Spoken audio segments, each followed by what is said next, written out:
Mr Chair. As a former retail worker myself, I very much wanted to participate in this debate today because I know firsthand how important it is that those working in retail feel safe and protected whilst doing their jobs. And the vast majority of those who retail workers come into contact with are polite and reasonable people. It only takes one incident of abuse or even violence to leave a worker in the retail industry feeling distressed, afraid, shaken and threatened as they go about their job. Now, the petition before us today calls on the UK Government to protect workers from abuse, threats and violence.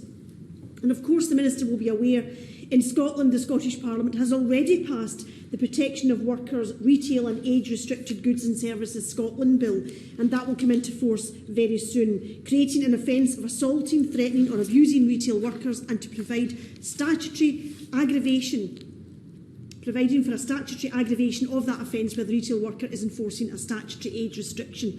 Now, as someone who spent almost a decade working in betting shops, I absolutely appreciate the value of this protection, and I know that other workers delivering age restriction services will too. Scotland is leading the way, and I urge the Minister to study the legislation in Scotland very closely, as it gives greater protection under the law to retail workers in this field. And I know the British Retail Consortium and over 65 chief executives have called on the UK Government to follow Scotland's lead.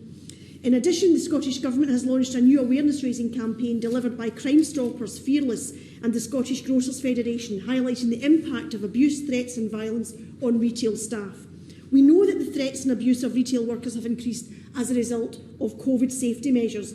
Retail workers are in the front line, trying to ensure customers are complying with COVID safety measures on their premises, requesting ID when age-restricted products are requested or sought by customers, and having to confront those who seek to shoplift.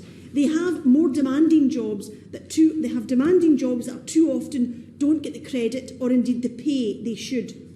So I hope the Minister today will seriously reflect on what he's hearing in today's debate and support specific legal protection for our retail workers who have served us so well, as we've heard, during the difficult period during the pandemic, as they have always done.